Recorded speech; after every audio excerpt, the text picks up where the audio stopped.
les promus peinent ci donc compétition yooyu. Licenciement aussi annoncé à AIBD, ay syndicats ñu ngi porter donc la réplique à Cheikh Bamba Dièye ginnaaw bi mu yëgle ni dina wàññil tolloog 500 employés fële ca AIBD. am na ay syndicats yoo xam ni jamono ji taxaw nañ temm ni ko loolee du fi daal di amee. Le grand panel quotidien ñëwaat na ci assurance de vie au Sénégal, plus de 90 milliards donc de francs CFA générés en 2023 muy wàllum assurance de vie. lu tolloog juróom-ñeent fukk donc juróom-ñeent fukk donc juróom-ñeent fukk mooy 9 90 di waaw juróom-ñeent fukk ci ay milliards yoo xamante ni moom la ñu daal di génne ci atum 2023. moom journal bi xëy na ci di ñu ko xamal bu baax a baax. waaye crise économique fii ci biir réewum Sénégal entre licenciement massif ak baisse des salaires, la précarité donc croissante des travailleurs. fi mu ne nii ndóol gi daal dugg na bu baax a baax ci ñi nga xam ne ñoom ñoo di liggéeykat yi. depuis l'accession au pouvoir du tandem Diomaye Sonko, des licenciements massifs ñi ngi affecté plusieurs secteurs des clés donc de l'économie sénégalaise. waaye jëm ci les raisons aussi économiques, structurelle ak politique yi nga xamante ni moom moo indi alimentation donc une précarité, moom moo alimenté une précarité grandissante ci yenn ci liggéeykat yi. ak la sécurité aussi de l'emploi, un droit fondamental devenu incertain pour de nombreux salariés. L'appel à des réformes donc nekk ab urgence selon donc le journal Grand Panel. Le quotidien moom it ci renvoi massif des migrants la daal di xëy, maanaam delloo ñoo xam ni ci seen ay delloo ay nit ci seen ay dëkk. moom la xëy Nouakchott moom n'en peut plus, moom Nouakchott moom daanaka mënatul. des Guinéens, Maliens ak Ivoiriens et cetera ñoom la ñu daal di expulsé au côté de Sénégalais. donc noonu la ko daal di titré moom journal bi. ay Guinéens, ay Maliens ak ay Ivoiriens la ñu daal di génne seen dëkk boobee ci côté Sénégalais yi. la Mauritanie renforce donc la surveillance de ses frontières. moom Mauritanie ma ngay yokkaat saytu gi ak sécurité bi ci ay frontières am ci moment googule. ndaxte ñu ci bari génne na leen ca donc dëkk boobule. ñëwaat na ci bu baax a baax moom le quotidien Les Échos. moom it des na ci délégation judiciaire ak benn acte majeur boo xam ne posé nañ ko ci mbirum Didier Badji. ñaari proche donc du disparu ñoom la ñu daal di war a déglu, ñoom la ñu déglu niki démb par la section de recherche. maanaam ñu jege woon lool ñi nga xam ni kenn tegu leen gët ba léegi nii muy Didier Badji ak Fulbert Sambou. donc ñoom section de recherche déglu na leen. l'enquête mi ngi tourner donc principalement sur la personnalité de Didier Badji. ñëwaat na ci bu baax a baax moom Les Échos yéen kaay. des na ci xëtam mu njëkk ci licenciement aussi en cascade dans les établissements publics et parapublic. un rassemblement donc des travailleurs licenciés mi ngi moom la ñu daal di créer ñoo xam ne daal dañu leen a dàq ci service public yi wala parapublic yi. moom jamono ji dañoo booloo ci ak kuréel. ñoom créé nañ lu ni mel ngir daal di taxaw laaj seen ay droits. ils disent avoir dénombré environ 3000 licenciés la ñu daal di wàññeegum jamono ji. Karim Xurum Xaq mu ni nag lu muy demandé moom mooy par là dans quel Sénégal sommes-nous, maanaam ci ban Sénégal la ñu nekk moom Karim Xurum Xaq. donc les résidents aussi étrangers de Saly face à l'incertitude. ñëwaat na ci bu baax a baax moom Les Échos yéen kay. Enquête quotidien ci licenciement agent administratif wala administration publique la daal di xëyee. la crainte du grand remplacement. jamono jàll li ñuy xalaat moom mooy remplacement yu mag ginnaaw bi ñu dàqee agent yu bari ci donc administration publique bi la. des milliers d'agents remerciés, des militants du parti au pouvoir intégré. mu nekk nag les centrales yi nga xam ne ñu ngi daal di dénoncer une inversion des tendances avec des licenciements abusifs dans le secteur public. Le rassemblement des travailleurs du Sénégal di RTS ñoom ñu ngi en tout cas juddu ci ginnaaw licenciement yu bari yooyee nga xam ni ñu ngi ko daal di nemmeeku jamono ji. Lion du Sénégal moom Lamine Camara, un diamant british. fi mu ne nii daal club yu bari ñu ngi koy xëccoo moom Lamine Camara, surtout nag ca Premier League nga xam ni Kadoria jamono ji ñoom ñoo koy xëccoo. Manchester City, Chelsea, Liverpool ak Tottenham ñu ngi ci course bi di xëccoo kii di Lamine Camara di donc doomi Sénégal. Soutenabilité aussi de la dette ci biir enquête quotidien ak le Sénégal bi nga xam ne dañ koo daal di largué par le Bénin et la Côte d'Ivoire bàyyi nañ ko ci ginnaaw bu yàgg moom Sénégal ci wàllum soutenabilité de la dette Bénin ak Côte d'Ivoire ñoo nga ca kanam di labali pendant ce temps le Sénégal est à la peine donc ñëwaat na ci bu baax a baax moom enquête quotidien Vox Populi moom it ci poursuite judiciaire contre le président Macky Sall daal di xëyee Moustapha Ndiek Sarré moom mi ngi persister di signer mais di préciser ni nag ses propos moom n'engagé ni le gouvernement dont il est porte-parole encore moins son parti Pastef ne daal kaddu yi ay kaddu yi boppam lañ. du kaddu yi gouvernement boo xam ni ci la daal di bokk waaye du kaddu yi parti bi nga xamante ni aussi ci la daal di bokk moom mu ni nag vision maanaam gis-gisam rek la daal di joxe ci li nga xamante ni moom moo di ce qui est inévitable mooy Macky Sall fera face à la justice di kaddu yi Moustapha Ndiek Sarré porte-parole du gouvernement muy fàttali nag ne waxewu ko en tant que porte-parole du gouvernement waxewu ko itam en tant que membre bu Pastef gis-gisam la wax moom Moustapha Ndiek Sarré. moom journal bi di Vox Populi des na ci wàllum reddition des comptes ak réduction des effectifs mu ni nag plus de 3000 salariés yoo xam ni de structure étatique sur les sentiers du chômage lu tolloog 3000 salariés du structure de structure étatique yoo xamante ni jamono ji ñëpp dañ leen a remercier benn yoon donc le rassemblement des travailleurs ñu ngi dénoncer le fallacieux motif de licenciement raison économique ñoom ni ne daal loolee yëpp ñuy rumandaat wala ñu koy layoo sax amul benn yoon ñëwaat na ci bu baax a baax moom journal bi di Vox Populi dem na aussi ci waa douane sénégalaise ak le nouveau DG bi nga xam ne nga opéré un vaste chamboulement dans certaines directions maanaam DG ba daal ma ngay jublu ci wàllu mutation bu chamboulement amee yëngu-yëngal ma ngay am donc ñenn ci poste yi ñu ngay muté di yóbbu feneen ak feneen moom DG bu yees bu douane sénégalaise boobule Vox Populi xëy na ci daal di xaatim l'observateur la ñuy daal di jàll moom ci xëtam mu njëkk tey reddition des comptes la xëyee la menace du double mandat de dépôt am na daal menace bu double mandat de dépôt contre kan Macky Sall plusieurs anciens ministres donc du président Macky Sall risquent de se retrouver pris dans l'engrenage d'une justice implacable sans aucune échappatoire daal ko ñu ci bari ci ay ministres Macky Sall daal ñu ngi risqué ngir ñu daal di dugg ci filet justice yooyu la loo xam ni mënee suñ cee rëcc benn yoon la mise en branle aussi de la haute cour de justice bi nga xamante ni taxawal nañ ko ak le cas d'Idrissa Seck en 2005 et les révélations donc sur le principe de mise en accusation loolu yëpp moom l'observateur di xëy di ñu ko xamal waaye des na ci ba léegi l'observateur ci marché financier international ak nouvelle chute des obligations en dollars du Sénégal. Le Sénégal devra offrir des taux d'intérêt plus élevés pour attirer les investisseurs maanaam Sénégal war naa mën a yokk bu yokkul ay taux d'intérêt daal du mën a attirer benn investisseur jamono ji ginnaaw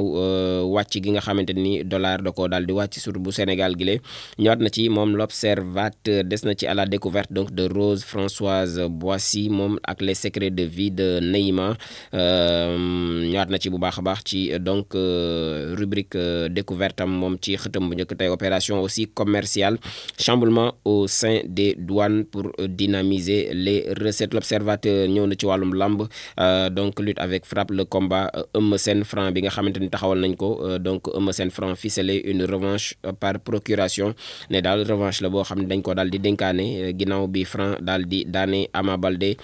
ci fin du mois bi ñu génn enquête de police aussi des na ci ak les ramifications suspectes du rapt d'un gamin de 11 ans bi nga xamante ni moom dañ ko waa police fexe nañ ci ba def ci ay jéego ci seen après l'enquête le kidnappeur bi nga xamante ni moom benn ancien caporal de l'armée la dañ ko daal di radier ba noppi insubordination extrême lañ ko daal di dàqee donc ci armée googu les images donc des caméras de surveillance qui enfoncent le mise en cause caméra yi daal li ñu fësal moom du ragg ab deram moom mais moomee nga xam ne moom la ñu tuumal ci kidnappingu gone googu la nga xam ne dafa am 11 ans képp donc ñëwaat na ci bu bu baax a baax moom l'observateur. L'As quotidien ci Moustapha Njek Sarré la daal di xëyee. Sarré bruit la parole moom noonu la ko daal di titré journal bi les prééminences donc des idéaux du PASTEF dans la ligne communicationnelle du gouvernement. ñëwaat ci bu baax a baax ci taxawaayam ci PASTEF waaye ci taxawaayam ci gouvernement bi le moom Moustapha Njek Sarré. Pays africains les plus démocratiques en 2024 moom des na ko ci xëtam bu njëkk moom mi di L'As quotidien. Le Sénégal réintègre le top 10. Sénégal daal duggaat na ci top 10 bi ci dëkki africain yi nga xamante ni ñoom ñoo gën a démocratique ci atum 2024 bi moom journal bi ratewu ko benn yoon ne daal Sénégal intégré waat na top 10 bi ginnaaw biñ ko ca génne woon. Antenne quotidien ci structure étatique et privé yi la daal di xëy maanaam moomeelu état ak yi nga xamante ni yu privé lañ. Plus de 3000 salariés yoo xam ne dañ leen a dàq selon RTS moom mooy collectif bi nga xam ni moom moo tënk travailleurs yooyu nga xam ne dañ leen daal di licencier. moom Antenne quotidien ñëwaat na ci bu baax a baax l'indépendant DGD ak mutation de plusieurs inspecteurs noonu la daal di xëyee. Chamboulement à la douane moom douane yëngu na lool ginnaaw bi ñu muté inspecteurs yu bëree bëri donc ñëwaat na ci bu baax a baax moom journal bi la wàllum justice ak Assane Diouf sous mandat de dépôt. journal bi ñëwaat na ci bu baax a baax waaye dem na gisi kii di Tahirou Sarr beneen du Tahirou Sarr borom 125 milliards ya waaye Tahirou Sarr des 125 milliards et foncier. Question écrite yi nga xamante ni moom Tahirou Sarr njiitu les nationalistes du député à l'Assemblée nationale daal na koy xaatim. Tahirou Sarr accuse le gouvernement ba noppi di menacer ak moom le député Tahirou Sarr di interpeller le ministre de la justice ba noppi di exiger la lumière sur les transactions suspectes des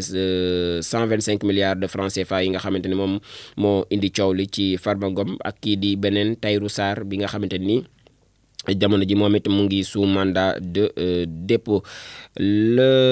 lii quotidien moom dafa ñëw ci procès en diffamation contre le juge Souleymane Teliko moom Madiambal Diagne ak Teliko muy seen procès boobu le Madiambal Diagne dañ ko mujjee condamné par la cour d'appel de Dakar. moom Madiambal Diagne le journaliste le juge bi nga xam ne mi ngi confirmer sa condamnation à 3 mois de prison ferme d'une amende ak benn amende boo xam ne 500 millions de francs CFA la donc de dommages et intérêts donc d'un montant de 5 millions de francs CFA. Il était donc déclaré que le juge Souleymane Teliko avait perçu indûment les indemnités pour une mission effectuée pour les chambres africaines extraordinaires chargées de juger l'ancien président tchadien di Hissène Habré. moom noonu la ko daal di tuumaloon loolu la waxoon ci ab plateau télé moom mi di Madiambal Diagne. fekk loole dara du ca dëgg tax yoon daal koy daan pour diffamation maanaam wax lu amul ci derub nit. il avait li mu déclaré woon moom mooy Souleymane Teliko mi dafa jotoon ab commission bu duun ci di ay indemnité pour daal di amal ab mission boo xamante ni pour chambre africaine extraordinaire bi la ngir daal di juger ancien président bu Tchad boobee di woon ne woon Hissène Habré mi nga xamante ni mujj woon nañ ko daal di atte pour haute trahison.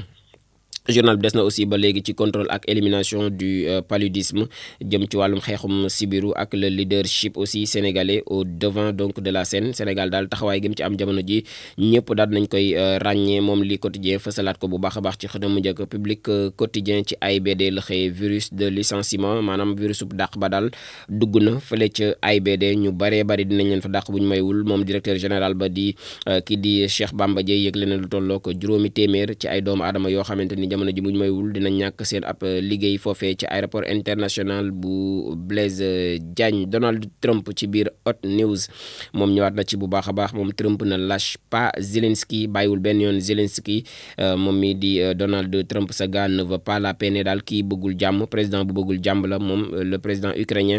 di donc Zelensky. Donald Trump ba mu faloo ba léegi daal da koo teg ay gët donc ñëwaat na ci bu baax a baax moom journal bi la des na ci wàllum justice ak fortune diverse pour Madiambal ak Assane Diouf ñoom ñaar yoon daal nay dal seen kaw bu baax a baax. Libération yéenekaay ci des notes la xëyee confilé donc en échange ay notes yoo xam nañ ko daal di gonfler en échange d'argent ou de faveurs sexuelles.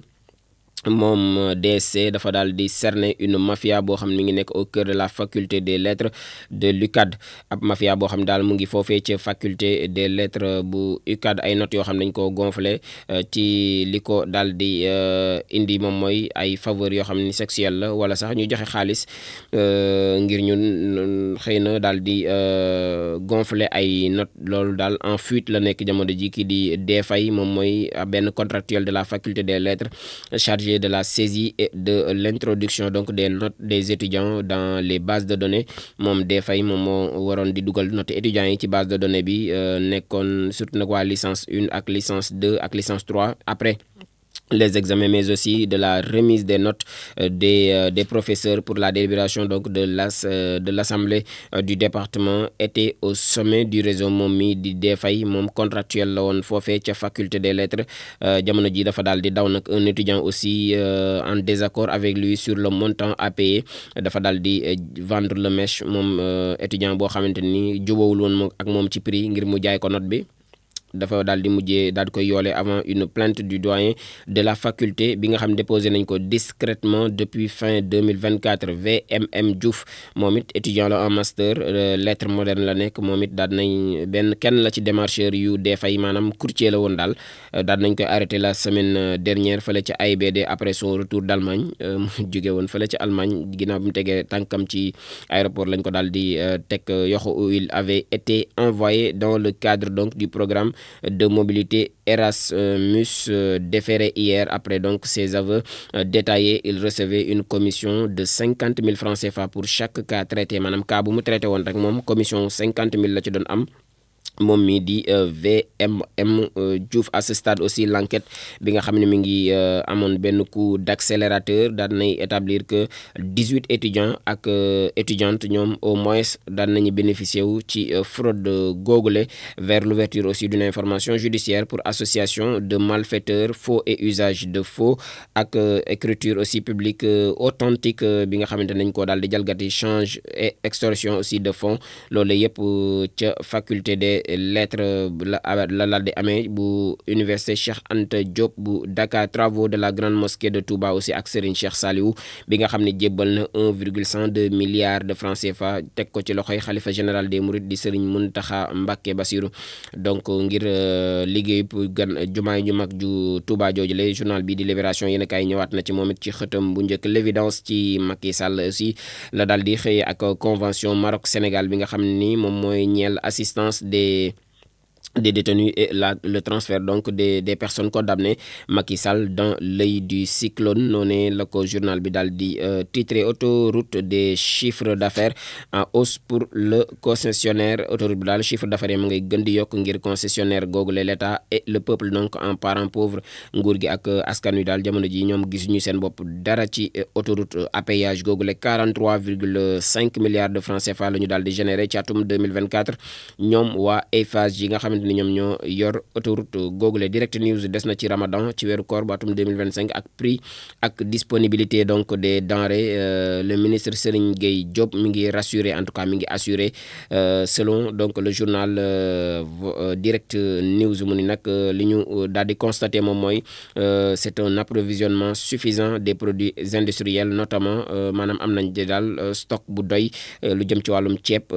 am nañ ci lu tolloog 377 000 tonnes diwlin 8 000 tonnes ak suukar gi nga xam ne mi ngi ci 62 000 tonnes. Aucun dysfonctionnement n'a été noté dans l'approvisionnement du marché et qu'aucune donc difficulté n'a été relevée selon le ministre bi nga xam ne moom la ñu dénk wàllum commerce. Les produits sont en quantité suffisante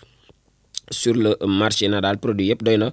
ci marché bi bu ñu sukkandikoo ci kilifa gi nga xam ne moom la ñu dénk lu ni mel. Le Dakarois quotidien des ci mbirum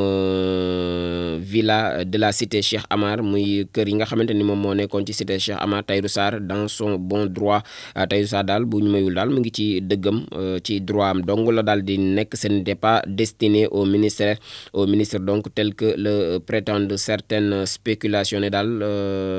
jagleel luñ ko woon ministre yi comme ni ñu ko fësalee woon ni ki démb rek yenn journaux yi loolu la ñu xëyee woon. Besoin donc de financement du budget à hauteur de 38,5 milliards de francs CFA ak nouvel emprunt du Sénégal dans l'UMOA ànd nga daal bor gu yees gu Sénégal goo mayul mi ngi yott ci UMOA.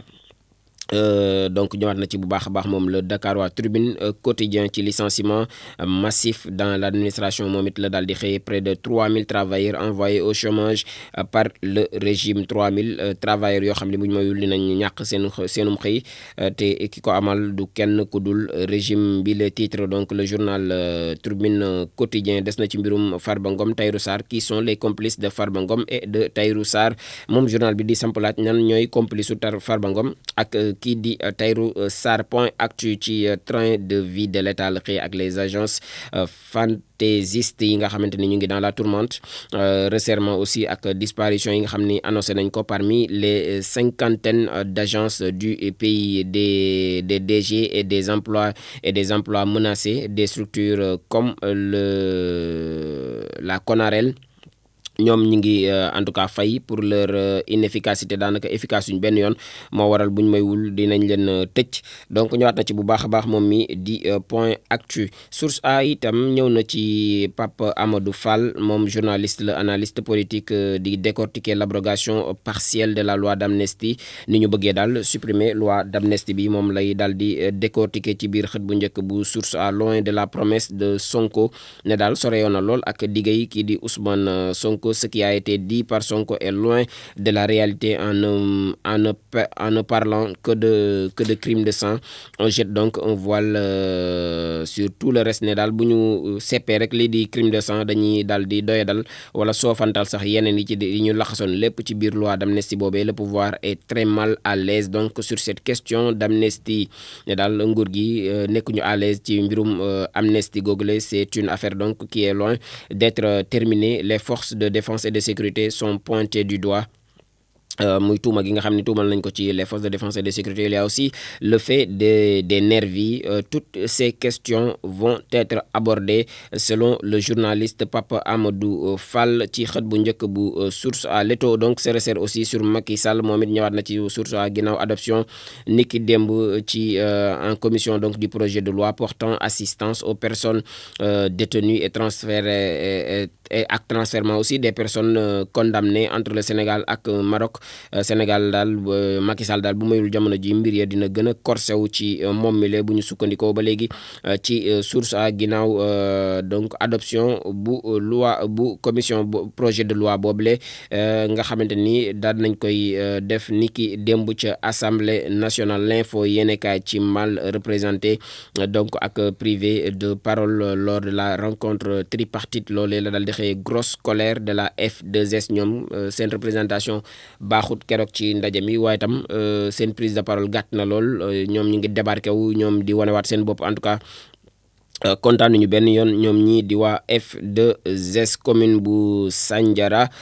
kii di Serigne Gueye Diop moom l'ambulance bi nga xamante ni ak les accusations et le démenti ñëwaat na ci bu baax a baax moom mii de monsieur le ministre Serigne Gueye Diop mbirum 125 milliards yi attribution donc de terre à des étrangers. Tahirou Sarr député honorable Tahirou Sarr mi ngi interpellé donc le gouvernement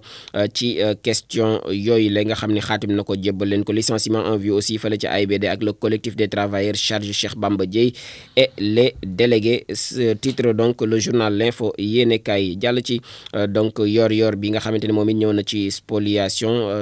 foncière dans la vallée du Sénégal maanaam wàllum suuf daal ma ngay gën di wëy di law ci biir réew mi. La vérité sur les 8000 hectares donc de Tahirou Sarr ak les 26000 hectares donc de la CSS, les 20000 hectares de Franck Timis ñëwaat na dëgg-dëgg ci dëgg yi nga xam ne am na ci 8000 hectares yu Tahirou Sarr yu 26000 hectares yi nga xamante ni compagnie sucrière sénégalaise moom moo ko fa am ak les 20000 hectares yu Franck Timis yële ma nga ca mbaan ñëwaat na ci bu baax a baax moom mi di yor bi ci xëtam mu njëkk tey.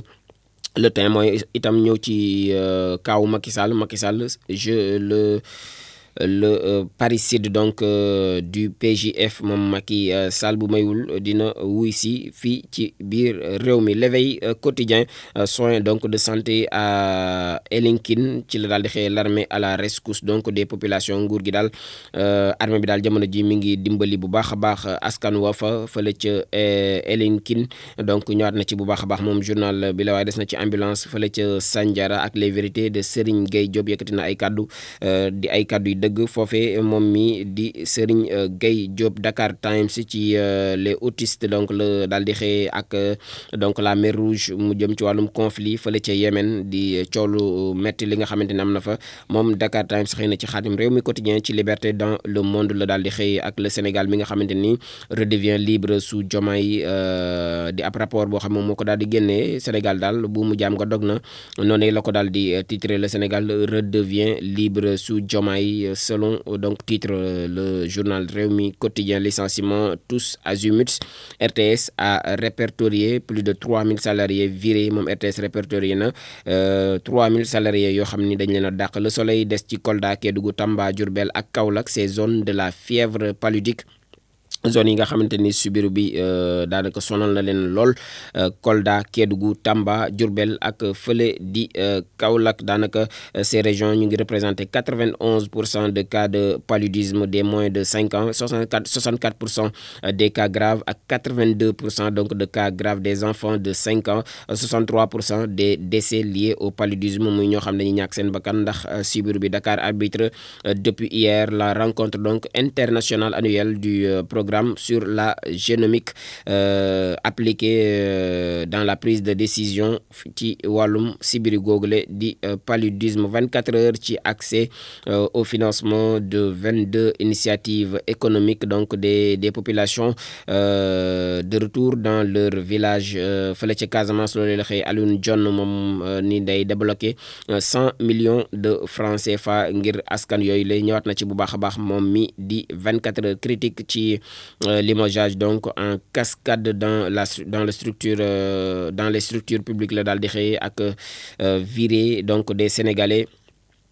casé des patriotes noonu la ko daal di titré moom critique quotidien. des na ci 2ATV bi nga xam ni mi ngi synchronisé avec Univers FM. Ahmed Aïdara enflamme la 98.0 avec sa revue de presse moom Ahmed Aïdara ba léegi bawul moom maire bu Géejawaay googule. Dañuy daaneel ak tàggat yaram door ko ak Rewmi Quotidien Sport Plus moom ci wàllum làmb la xëyee jàmbaar production daal dinay décroché Eumeu Sène Franc muy combat bi nga xamante ni moo waraloon sax Ama Baldé fippu ni day jël Franc. Ousmane Thiané Sarr sur le match aussi des Lions programmé à 21h ñëwaat na ci bu baax a baax ndaxte Sénégal buy recevoir fii Togo je crois Togo la 21h lay daal di doon ci stade Me Abdoulaye Wade. Le plus important est de préserver l'intégrité des joueurs ne daal li gën a am importance moom mooy ñu préserver intégrité joueurs yi la moom mi di Ousmane Thiané Sarr moom moo ko daal di xamle. Point Actu Sport des na ci AFC donc Champions League Sadio Mané mi nga xamante ni moom ak Al Nassr ñoom dañ leen a tenir en échec à part Esteghlal en 8e de finale aller.